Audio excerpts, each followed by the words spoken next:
I'm Sean Solik. And this is Stephen McPoland. For MTG Mafia, we're just going to show you guys a quick video deck tech of Naya Pod. Steven's been playing a lot of Naya Pod. We both played the deck, but it's primarily his baby. Yes, it is. So yeah, we're just starting off our second game. Our first game didn't go so well.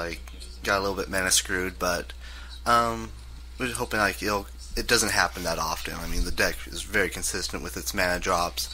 Plus, you have ramp spells that work out to where you should be able to get up to 8 mana, if not more, at the end of the game. And just if you don't win before that, yeah, it's pretty good. And then I'm playing Bug Control. I posted the list on the site. You can take a look at it. It's a new deck. It's a homebrew. I've been playing Control for about the last 9 months, and this is my new variant. I think it's quite good. It does some really cool things, and it's done well against other decks. This matchup's like 50-50. We've played a lot of games, but I think you'll get to see the power of Pod in this particular match. Yeah. So here we are. Let's see. Sean's on the right now in the green sleeves, and I'm on the left with the white sleeves. We're re-rolling our die. Apparently, I believe I won that dice roll.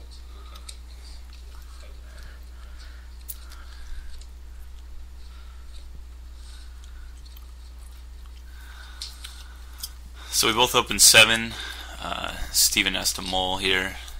Wasn't capable. Do you remember what you had? I think it was just short. Had 1 or 2 lands and just a ton of bombs. A couple of 5 and 6 drops. It wasn't very promising. And when you look at the deck list, we've made a couple of changes recently. We used to run Elishnorn in the deck, but we found that the more aggressive deck doesn't really need Elishnorn. You rarely need it. It's for a few matchups. So it's in the sideboard, but typically you're just going to play Sigarda is kind of the new tech. Mm-hmm. So just take a look at Sigarda as a new option. It's not proven, but what did you think of it in this matchup when we played? It has quite a bit of it. Is really promising. Just being a hexproof 5/5 flyer is incredible. Just the ability to just equip a sword and not worry about Doomblade or Gopher Throat. And on top of the fact that she has the ability that all your permanents can't be sacrificed. It's there's very, very few ways that they can deal with her besides a board sweep. And you'll see in one of these games. And actually, I think we both ended up shuffling here. We didn't want to show you what the deck does on a mull to 5 because a mull to 5 is pretty detrimental to any deck. So we're shuffling up here. You can see us. We're actually going to play clean 7 again. So we'll show you what's up. Something we wanted to talk to you about too, the Huntmaster. If you have Huntmaster and your opponent plays Huntmaster, it's pretty critical that you play it right. So, Steven, you want to talk about that? Yeah. So, one thing to consider, when you both play Huntmaster, you both obviously want to flip your Huntmasters into Ravager and start doing damage and picking off their creatures. What's critical to know is that you got to plan it out for the flips due to how the triggers work. So say you have Huntmaster, your opponent has Huntmaster, you go a turn without playing the spells, you pass the turn. If it goes to your turn, the triggers go where your Huntmaster triggers first, and then your opponent triggers second, and with that in the stack, his Huntmaster will flip first, with the Ravager flipping, dealing the 2 damage, and he can choose to hit you and your Huntmaster, and by doing that, he'll kill your Huntmaster before he flips, and he'll end up with a Ravager, and you end up with nothing besides a 2/2 Wolf. So it's very critical. You want to plan it out. Just don't play Huntmaster blindly into his Huntmaster. Be aware of what you want to do. What you want to do is a flip on your opponent's turn, and that just about guarantees you flipped Ravager and him with nothing. Okay, so we're on turn 2 here. This is Bird into Thalia. And as a control player, I can tell you that Thalia wrecks my day. I can't stand the card when it's against me. I think it's fair. I don't think it's an overpowered card. It's really interesting, actually, but it just makes for a lot more work on my end. Yeah, me being a more creature-based deck, I have very little to worry about. The fact that she has First Strike runs really well with, say, Like Sword of War and Peace or something. Yeah, Sword of War and Peace, Kessig Rolf Run, which is pretty nice if you can get to pump her when you do blocks, and you can pretty much kill a Titan. If it's not an Inferno Titan or Frost Titan, yeah, you should be able to definitely block and win in that matchup. Fake the swing with the bird there. Yeah. I don't remember if I misplayed this or not, but I remember thinking that I probably should have played my mana base a little bit differently here. This allows me now, I can play a 2-drop, but I think I probably should have dropped in a tapped land last turn, just knowing that I wasn't going to be able to play anything anyway with the Thalia. There's no sense in bluffing a 1-drop instant speed, unless I suppose I could have Tragic Slip, but that's about it. Yeah, and the critical thing though is like you realize as you play. Here I play Huntmaster of the Fells, but when you play your mana base, it comes with experience. The more you play, you more realize, this turn's not that critical. Like turn 1, it's okay to drop to tapped land if you're not guaranteed, like say an M12 land, but you're not guaranteed the basic land that's going to untap it. It's okay to play it, like if you don't have any good 1-drops. That way, second turn you have an untapped land, you can play another land untapped, and the more you play with it, the more you get used to it. It's super critical that you learn, because by missing a turn, by having that dual M12 land come in, a turn when it's most critical and you don't have a way to have it come in untapped, is really going to screw you up later in the game. Definitely, and something to know with my mana base here, the mana base is really tricky, and this is probably the most planning I've had to do with any control deck as far as the mana base, but it's excellent. I really like it. I'm playing enemy colors, so there's times where you can get in trouble if you don't plan ahead, but the deck actually is fairly forgiving. Mm-hmm. This really sucks. You'll see the power of Thalia here. I had to Black Sun for 1 to avoid just getting walloped. My other option was to pass. I had nothing else I could play that was going to affect the board enough to keep me alive this game. So I went for it with the Black Sun, but you'll see how detrimental that Thalia is to my game plan right here. Yeah, and just paying attention to the counters. Like, since we're just playing a personal game, I was just showing counters for their power and toughness, just because we both know what it's a 2/2 with a 2/2 wolf. Now with -1/-1 counter on each, it's not super critical now for us, but in an actual tournament, it's going to be critical that you get your dice to make sure your opponent knows what you're doing. This is something interesting here. Obviously, Steven's crushing me. I have a full grip of cards, and I'm going to take a ton of damage. Something to notice, you can see Steven started tapping his lands untapped and ended up leaving up both of his options. Let's say that I somehow dealt with that, and it's not going to happen tapped out, but that can be really relevant if I say mana leak, and now you don't need to equip. You're leaving yourself open, so you have the most options. It's a good habit to be in. Also, you can bluff something down. Even if you don't play, you could say, hey, maybe this guy has Galvanic Blast. Yeah, which is going to be super valuable. Now, as you see, he just played Batterskull, and normally that would be... I, at the moment, did not have a good answer for Batterskull. Till right there I drew Fiend Hunter, which ended up winning me the game right there. So Fiend Hunter basically has a miracle cost that turn. Yeah. Rips it off the top, crushes me by exiling my token. I have no blocks, and I take 1,000,000 off of an equipped Huntmaster. So yeah, like it was a good game for Pod, and not so good for the control, getting screwed with Thalia and having to deal with a Huntmaster. But overall, there's still certain weaknesses to the deck. I've not consistently done very well against green-red aggro because their plan is a little bit faster, more consistent than Naya Pod. They don't run white; they just run green-red. So more consistent mana base, and can be more concise. Actually, have instant speed removal, Galvanic Blast, or run if you have going against a very techy one. There's even Beast Within, which is surprisingly good for them.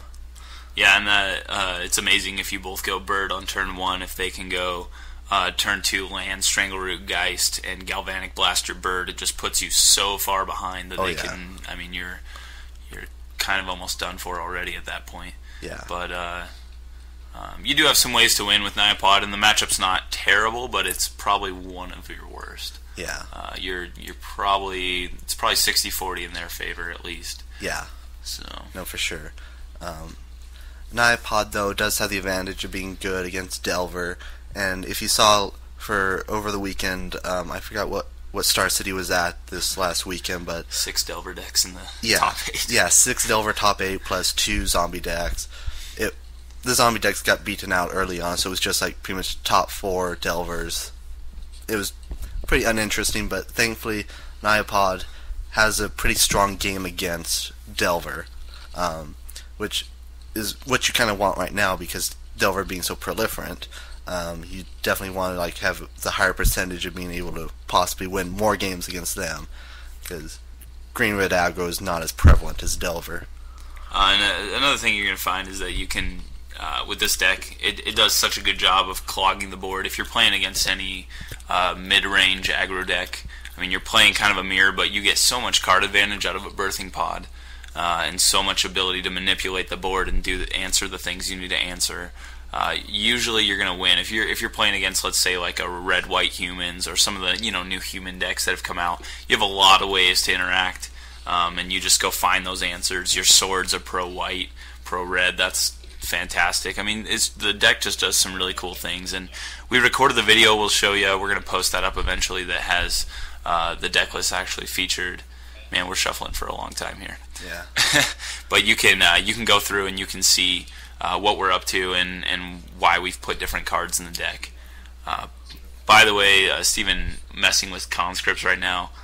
That card's a new addition. What do you think so far? I've been thoroughly impressed with conscripts. If you're not aware of what the conscripts are, it's Zealous Conscripts out of Return of Avacyn Restored. Avacyn Restored. My bad. It's a 1 red, 4 colorless. It's a 5-drop. It's a 3/2 with haste. When it enters the battlefield, gain control target permanent. Critical that you realize it's permanent, not just creature. That untap that permanent and it gains haste. Disgusting, by the way. Steven has killed me many a times when I have tapped out for Gideon playing Esper Control, and he just went, turn 5, take your Gideon and bash you for 9. Yeah, exactly. Like and then just having the option, like especially with Birthing Pod, if you can somehow have an untapped Birthing Pod, you can gain control of their creature, bash with it, and then pot away that creature so they lost their creature. You just got your, say whatever, you took a 5-drop, now you got a Titan on the field. Super powerful, super amazing. Like, if they haven't lost the game already, and you haven't won, they must be doing super well, because I've yet to lose a game that way. Yeah, conscripts is interesting too. Once you know your opponent has it, and regardless of the deck you're playing, it makes you really think through your options. Like, okay, do I play my best card here? Because boy, Consecrated Sphinx or Elish Norn or whatever would be an awesome play against them. But man, if they play a Conscripts here and I lose Elish Norn and they sweep off all the tokens I have on the board and crush me down with their creatures, I'm in a lot of trouble. So it's an interesting dynamic to try to play around, and you really have to try to read your opponent and know what they're up to. So, yeah. All right, we're finally on the game 2 here. After much thinking and deliberating about what our sideboard plan is going to be and much shuffling, we've finally drew our 7. And Sean is going first. Again, with the mana base, I know I have a Dark Slick here. Something really important, there's a Rampant Growth in this deck, and I think I play it on this turn. But it's really critical that if you're going to hit that green, that you play this correctly. Maybe I don't have Rampant Growth. But if you ever play that second land, Rampant Growth, and put yourself to 3 holding a Dark Slick, you're screwing yourself out of an untapped land there. So really pay attention to that if you do take this deck for a ride. Exactly. And here I am playing Thalia again. Like, I wouldn't have been able to do that if I would just played the Rootbound Craig's turn 2.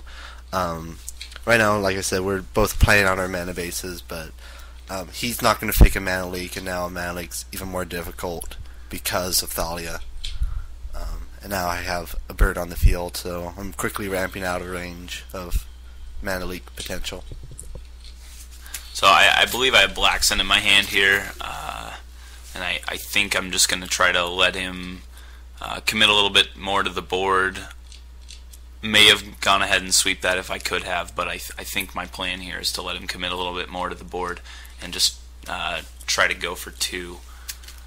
So yeah, Strangleroot guy's coming. I'm going to take some damage, but should be okay. I'm going to get more cards for my 1 card, so it's worth it. I'm not taking a super huge hit here if I take that damage. Yeah.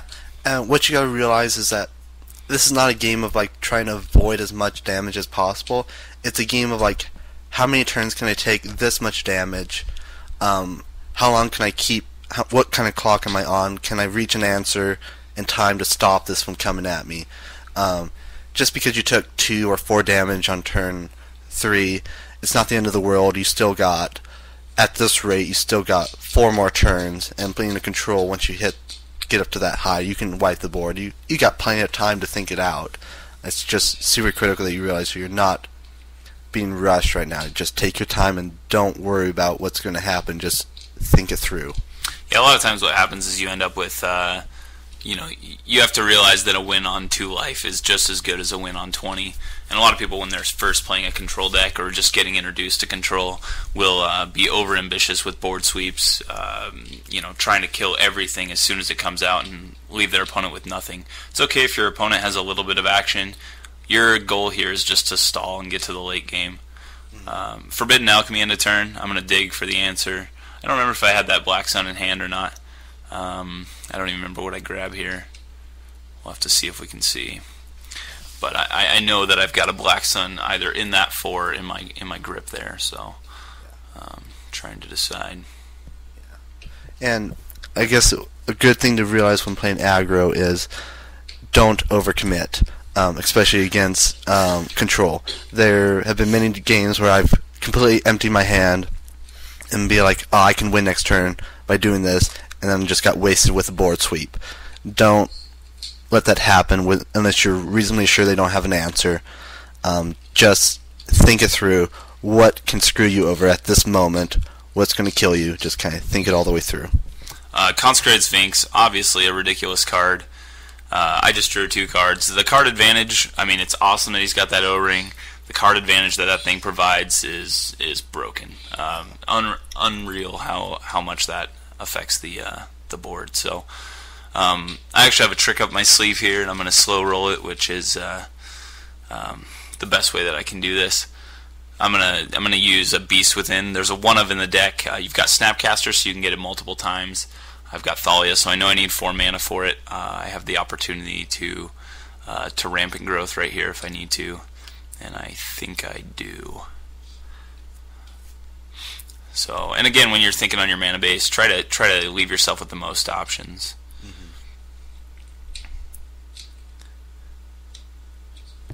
So here we go, wiping my board.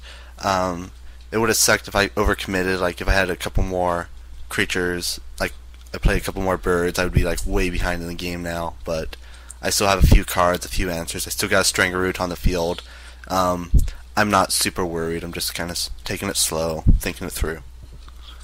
So Black Sun for 1. Board looks like it's clear. I've got 3 mana open with the Beast Within. He's going to swing. Looks like it's good, but I'm going to Beast Within his O-Ring, bring back my Sphinx, and then I can block and leave him with nothing on the board. Yeah. So, yeah, just I didn't have an answer. I don't have any instant speed answers. Just try to make sure we both know what my deck is, but the average opponent wouldn't know what your deck is. So just like maybe have them consider maybe you have an answer, and then they'll probably think it through more that you have the possibility of instant speed something. Sure. Yeah. Even though I looking at Steven's face there, knew that he was stuck with nothing. But that I think he's totally right. You wanna make your opponent think that you have as many different options in your deck, even if you're not playing a card. As long as they'll buy the bluff, you want to keep making them think that you have something. Yeah. So swinging for 4 here with a Consecrated Sphinx. This game is pretty much in my favor. almost a complete shutout. He's got to deal with a sword. That's a threat. I have an answer coming. More lands. This game's definitely in my favor. So we'll see. I think I'm going to go land tapped, pass. So I take that back. I'm not going to do that. What are we doing here? Paying 3 for a Lily. Kill the creature, leave him with nothing on the board, and now force him to commit more guys. Still drawing cards. Game is... I think I've drawn 6 so far off that Sphinx, which is disgusting. Yeah. And that's how I lose, is like, you gotta deal with that Sphinx. Like, just them having a Sphinx on the field means you're gonna lose. Like, unless you're pretty much guaranteed a victory next turn, you're gonna lose in the long run because the amount of cards they draw, and it's not just like dead cards. It's, for control, it's usually good cards that are gonna answer your threats. That's not what you want to happen. You want to deal with it as soon as possible. Here, Sean's making Liliana now a threat. Now I have to consider whether I want to deal with her or not. Just because now he could wipe the board, and if I play another creature, he can have me sack it, which is going to put me in a very tight spot. Also, that far land is an Alchemist's Refuge. One of my favorite things about this deck, and I think you get to see me mess with it here. The card is awesome. You can flash in Planeswalkers. Probably one of the most broken things you can do with the deck. If you have the Alchemist's Refuge and some mana, pass to your opponent with a board full of creatures, leave it open, make them think like, oh sweet, I got this. This game's over. They if they're a bad player, they might commit a couple more guys to the board. Then let them attack and flash in a Black Sun Zenith.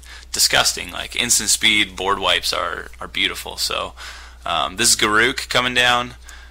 This game is just locked. Yeah. There is no hope. More cards to my hand. There's a point if this was not a casual game and we weren't just trying to showcase these decks, where if you're in a tournament, you probably just scoop these up and try not to give your opponent any more information. Yeah. Huntmaster, still worth playing, but yeah, at that point of that mana leak, I think my cards are back in my hand and I'm shuffling for game 3. But we'll keep going just so you can see a little bit of each of these decks here. Yeah.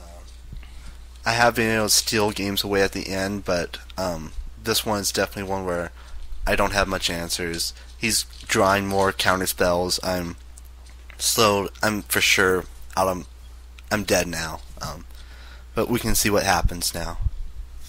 So I think if I remember right, Steven is still you're at what, 16 right here? I think I've only hit you once, if I remember right. Yeah, I believe so. Yeah, 16. Or was it twice? I'm not sure at the moment, but we're actually getting some bigger dice. So next time we record one of these videos, we can see what we're looking at there. I believe if I remember right, I'm at like I want to say 7 life, and Steven's at 16. Yeah. But it's not going to matter here shortly. So you're at 14 right now. Life gained off the Huntmaster. I forgot about that. Yeah. So Steven at 14 here. So there, that Lily gets popped and sacks one of my creatures. He now makes a 1/1 Death Touch Wolf, making him whatever answers I come up with. A Strangle Root's not going to be as good now. I gotta come up with something quick, otherwise I'm just dead. Just counting my mana, you can see me move a card to the front and then flip it onto the table by shuffling poorly. But I've got an instant speed Sphinx coming in here, which I could have played right away to draw some extra cards. And actually, I think because I dropped that card on the table, I missed my draw triggers. And Steven lets me take them here. And they actually don't affect. I still have this game locked, but he lets me draw these 2 cards because I'm a bad Magic player sometimes. Because I haven't moved on to any phases, I believe the trigger still stands.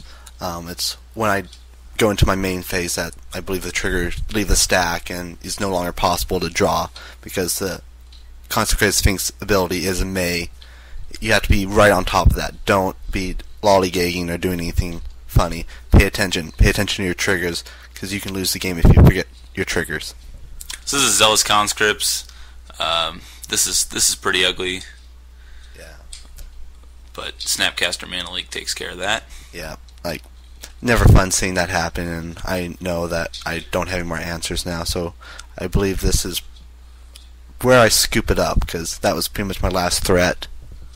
And I mean, if he would have resolved conscripts, it would have been pretty good. But the card advantage at this point is too ridiculous, and the game is definitely going to be over soon. Mm-hmm. So let's see, we're bashing for 7 right there, half the life total, and he's got 1 turn. Make another dude.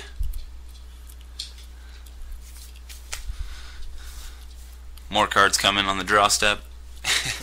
We've drawn, I think, 12 by the time I draw these next 2. Pretty ridiculous card advantage. Yeah. So it'll be interesting to see what the whole metagame looks like after Consecrated Sphinx rotates. It'll be like what kind of like big fatty, like what 6 drops going to draw you cards. The current ones in like Avacyn Restored, like that 6 drop black creature that whenever a creature dies, you draw a card. Not as good, just because like you have to like have the prerequisite of killing a creature, which versus your opponent drawing a card is, and you getting 2 out of it, quite a bit better than that creature. Yeah, the Sphinx is ridiculous. And when I was thinking this through, I mean, you've got stuff like Sigarda, where you've got a 5/5 that the only way to deal with it is to have a body in front of it or a board wipe. Sphinx is nice for stuff like that. He can at least block, and it's a 5/5. He's a 4/6, so if there's no pump or sword on it, he's going to survive. Steven's surveying 3 cards here, knows he's dead, but just playing the game out. The other thing that's really cool with this deck, the interaction between Liliana and Consecrated Sphinx, when you're drawing that many cards, you're going to draw extra lands, you're going to draw stuff like Think Twice, where you don't really care if it's in the graveyard. You've already got 1,000,000 cards in hand, and you're probably not going to spend mana on that. Thrun coming down, it's a big body, so that might be a big deal. It could buy him a turn here if I do absolutely nothing. Yeah, he could block, and it'd put him to 1. I could do 6 damage. But I'm going to let this resolve, and then I don't have a choice, but it resolves, but it's not really going to matter because I've got a Sphinx coming in end of turn. Yeah, and you also, even if I was able to block, you still have 7 damage right there, and I'm at 7 right now. I've got no real good answer. It's kind of interesting that I went that route. I kind of wanted an answer, like have my mana open for the next turn, but if he dropped a Liliana, I would have lost Thrun. And there's instant speed Sphinx, and that'll. I mean, the game's over. So I'm gonna untap, draw a card, and I think Steven just scoops him right here. Yep. So, but something smart too is to always let your opponent attack. Like, let them make a mistake. There's a lot of times in tournaments where you see the end of the game and they don't. I mean, obviously there it's pretty clear, but there's times where your opponent will look at that Thrun with a sword and be like, I don't want to lose my Snapcaster or something stupid, and they won't attack with lethal damage. They'll just swing with something smaller. So always smart to let your opponent attack. Yeah. Like scooping early is like one of the few ways to actually lose a game. Yeah, sometimes you want to speed up the tournament, but I'm kind of torn between like both winning the match versus not drawing. If you're pretty much guaranteed that you're going to lose, and you're more convinced that you're going to win more games after you sideboard, it's smarter to just like scoop up and go on to game 2 and game 3 than to try to draw it out and hope your opponent makes a mistake. But this is just like testing the waters. Like, feel it out, see what you think, use your best judgment at that moment. Yeah, pretty much. Yeah. And there's something to be said between, you want to make sure you have proper clock management. If you've got 50 minutes to play around, you're 5 minutes into game 1 and you're getting crushed, you're getting blown out, make sure your opponent's going to kill you, obviously. But even beyond that, if you know you're dead, make them prove it. Make them show you as many cards as they have to kill you. The more information you have, the better you can sideboard, the better you can prepare for game 2. Some people are going to be smart enough to know that you're looking for information, that you're trying to allow them to make a mistake, and other people aren't, and so they're going to dump extra cards onto the table. They're going to show you things out of their hand that they don't need to be showing you. There's no sense in playing extra threats or showing your opponent how to sideboard against you once you've got a game locked. So always be aware of that and be willing to let your opponent make some mistakes if they're willing to do it. Yeah. Like, for example, a couple weeks ago, I was playing against a tokens deck. It was Esper colors, and I wasn't thinking through my mind like he was playing Mana Leak. Like, the whole first game, he never played a Mana Leak because he never drew one. I crushed him, but it was game 2 that he finally plays a Mana Leak, and it blew me away. I didn't think it through that he would have a Mana Leak because he never played one. Just that, like, just kind of gather as much information as you can. You definitely want as much information so that you can make the best decision as the games go on. Yeah, and I think we're both mulliganing here. I think we both go to 6.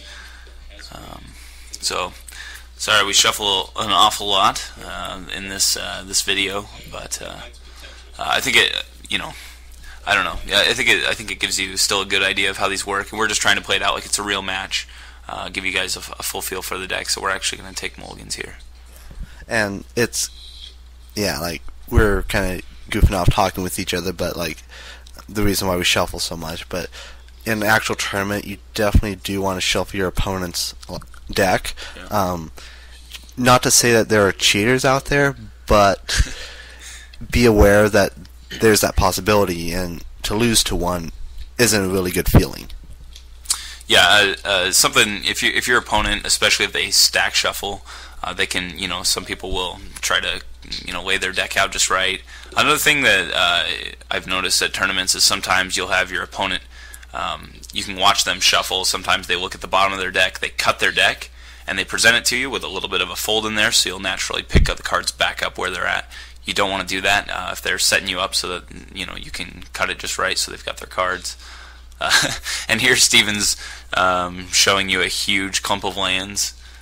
So this is, even with all that shuffling, not enough. Yeah, like, I've lost way too many games just because I've drew land after land after land when I needed an actual threat. This way, I started picking up the habit of, like, every once in a while going through my deck and see how many clumps of lands, like, are there clumps of 3, clumps of 4? This one was like a clump of 8. That, if I've hit that, and, like, that, all that shuffling, it still happened, like, that clumpage still happened, so I'm just breaking up those clumps. If I would have hit that clump of 8 during an actual match, and I wasn't winning, like, when I wanted threats, I was just getting land, I would have definitely lost the game, and it sucks to have to count that as a loss, like, just to lose just because you kept drawing lands. Yeah, something else too that's really interesting. I've done this before, but if you ever take 2 different colored sleeves, you split your deck up 30-30, shuffle them together, kind of see where the clumps are, finish, like, put a bunch of cards on one side, then shuffle a few times, and just watch how the cards clump, and you can kind of see how well they shuffle, how much they clump, how much they really are randomized, and keep that in mind as you're shuffling both your deck and your opponent's deck. If you played a ton of lands out the game before, like, especially with a control deck, if you play and you dump 15 lands on the table in a game, and then you just scoop them up, shuffle 3 times, and present your deck, there's a good chance you have a good clump of 7-8 lands all stuck together still, because the randomization is not quite as much as you might think sometimes. Yeah. So, no, for sure. Here we are, mulligan down to 5. I wasn't super convinced with this hand, but I had a threat, I had a sword, I think I also had a Huntmaster, and I was just kind of taking a gamble. I was going to draw a couple lands. We'll see how this game plays out. I'm not 100% sure how this goes. So, Huntmaster, and I don't have a Mana Leak, which is bad news for me. Steven getting way ahead, Forbidden Alchemy. I'm a little bit starved on lands here on the mulligan. I kept 3 lands, figuring that would be enough, and really had some trouble with my mana base. So sometimes that happens, you mulligan down, and you can see me dumping all my threats to take a land. It stinks, but you got to do it to get there sometimes. Yeah, no, for sure. And yeah, I'm just, like, playing the game, like, slowly, like, doing a Huntmaster. Now my next plan is to equip Huntmaster. Like, there's kind of, like, the question, like, which, if you're playing against a black player, which do you equip, your token or your Huntmaster? Because there's a possibility that they Doomblade or go for through one of them. Which would you rather have survive? Here I'm equipping Huntmaster, thinking that's probably the best way to go, but we'll see what happens. And Huntmaster flipped. I didn't play anything. I could have, but I figured I was going to get more value out of not being hit by a sword. So I let him flip. I took the 2 damage, and I was going to kill him either way. And like Steven said, always equip that token. That was a bit of a mistake there, but it's not. I'm still taking damage, but I would have had to kill. I would have had to make a decision between, do I take 6 plus the 4, or am I going to just kill that Huntmaster right now? And that's a tough decision to make. So, and this is disgusting. Another Huntmaster coming off a mold of 5. So Steven's deck showing you the power even on 5 cards. Yeah. And I've heard various debates on whether Huntmaster still is good, just because the current metagame, the power has changed so much. They're now green-red aggros playing bigger creatures like Wolfare Avenger, which is a 3/3 flash, Wolfare Silverheart, which is a 4/4, which gives its soulbound creature a +4/+4. Huntmaster can't do much against that. So there's debates. I'm still in the camp that Huntmaster is good. I'm not 100% convinced that it's a playset good in your deck, but just gaining an extra blocker, gaining 2 life out of it, plus the possibility its advantage when it flips. I'm not 100% convinced, but I'm in the camp that it's good. You should play at least 2 in this deck, if not 3. And yeah, I think that's the best choice. Yeah, and I think when you're playing the green-red version, you're not getting as much value out of Huntmaster as you do in a pod deck. By the way, disgusting. I just got smashed in the face by Geist Sword and a bunch of cards. I think I took 10 there. But the Huntmaster is actually good with the Birthing Pod because say you have a guy on the field and a Birthing Pod on the field, you can pod up, hit your Huntmaster, gain your 2 life, get your Wolf, pass, and if they don't have an answer on your turn, he's going to flip, you're going to do 2 damage, kill one of their guys. He's really disgusting, and the nice thing is in this deck is you can play him, gain 2 life, get a guy, Birthing Pod, get a Zealous Conscript, steal their dude, attack them with everything. He gets a lot more value out of the Birthing Pod, so I think that's good. Tribute to Hunger here, instant speed. I really like it. I'm still missing land drops, which is ultimately going to lose me this game. But sweet card, not great against the Undying, but pretty good against, pretty relevant against cards like Geist. I only run it out of the sideboard, but it's relevant here over some of my other choices. So. Yeah. And here I was thinking maybe I should have played that Sigarda before attacking with Geist, but even if I did that, he could have responded with Tribute to Hunger. He would have gotten another turn out of it all. So as you see now, Sigarda with Sword, 7/7 flyer, hexproof, can't be sacked. Very, very difficult threat right now. Yeah, I'm holding Tamio. You can see there on the far right, but I have no way to answer this. I need to somehow just rock the board with a board sweeper, and I can't do it. So Sigarda, disgusting right there. We're not 100% to say, man, play Sigarda all the time, but really good card. So anyway, hope that's helpful. Hope you guys enjoy it. Steven and I have both had a lot of success with that. Steven won an FNM with it a week ago, and it's a really good deck. A lot of fun to play. A lot of thinking, but it's a great deck. I think you'll have fun playing it, and yeah, happy testing. Yeah, good luck with you, guys.